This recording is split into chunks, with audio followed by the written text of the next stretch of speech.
immuunglobuliin A, mis on rahulik kaitsevägi sinu kehas. Räägime täna siis ühest erakordsest immuunvalgust, mille nimi ongi immuunglobuliin A ja seda valku toodetakse meie kehas nii-öelda kogu aeg. See on valk, mis toimib nagu keha nähtamatu kaitsekiht ja ta töötab vaikselt, kuid järjekindlalt hoolitsedes meie sisemise tasakaalu eest. Seda leidub kõige enam just seal, kus meie keha puutub kokku väliskeskkonnaga. Suu, nina, hingamisteed, soolestik, pisarad ja sülg. Need on kõik kaetud peene kaitsekihiga, mille nimi ongi siis immuunglobuliin A. Esiteks on ta just limaskestade kaitse ja kuna limaskestad on meie keha esimene kaitseliin, siis see on see koht, kus immuunglobuliin A takistab viirustel, bakteritel ja toksiinidel tungimast kehasse. See tähendab, et sageli neutraliseeritakse haigustekitajad juba enne, kui immuunsüsteem üldse reageerima hakkab. Teiseks on ta mikroobide siduja ja neutraliseerija. Ja enne kui need jõuavad, mikroobid siis enne kui jõuavad kudedesse või verre, immuunglobuliin nii-öelda paneb nad sinna, kuhu nende kõige parem koht nagu minna on ja asetab need siis sinna. See töötab rahulikult, ilma tormita, nagu tark ja vaoshoitud valvur, kes lahendab olukorra enne, kui oht tekib. Kolmandaks on immuunglobuliin A-l põletiku vastane toime. Ja erinevalt mõnest teisest immuunglobuliinist ei tekita immuunglobuliin A tugevat põletikulist reaktsiooni. Ta aitab hoopis immuunsüsteemil jääda tasakaalu ja eriti oluline on see, et ta aitab vältida üleliigseid reaktsioone, nagu on allergiad või autoimmuunsed põletikud. Neljandaks tegeleb ta soolestiku mikrofloora tasakaalustamisega ja siin ta mängib võtmerolli meie seedetraktis. Ta hoiab kasulikud bakterid nii-öelda paigas ja takistab kahjulikel liikidel üles kasvada.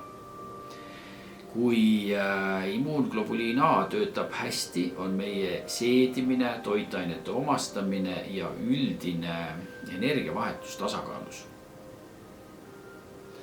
Viiendaks ta on stressi ja immuunsuse seos. Immuunglobuliin A tase langeb kroonilise stressi ja unepuuduse korral.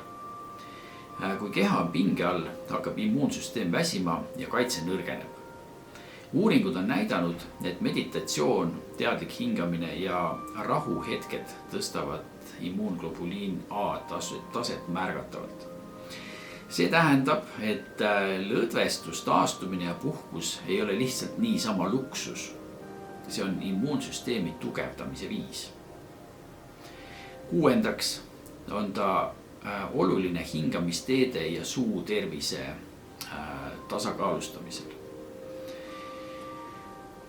Ta kaitseb just kurku, nina ja kopse ja vähendab korduvaid külmetusi ja infektsioone. Kui tunned, et viirus liigub ringi, võid kohe mõelda selle peale, et just siin hakkab tööle immuunglobuliin A kõige aktiivsemalt hingamise ja niiskete limaskestade kaudu. Seitsmendaks on immuunglobuliin A ema ja lapse seoses väga oluline side. Ta on üks tähtsamaid valke rinnapiimas.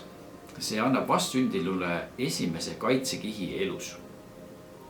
Rinnapiim mitte ainult ei toida keha, vaid õpetab lapse immuunsüsteemile, kuidas maailma vastu võtta. Ema loob lapsele esimese rahuliku barjääri, enne kui ta üldse hakkab iseend kaitsega nii-öelda looma.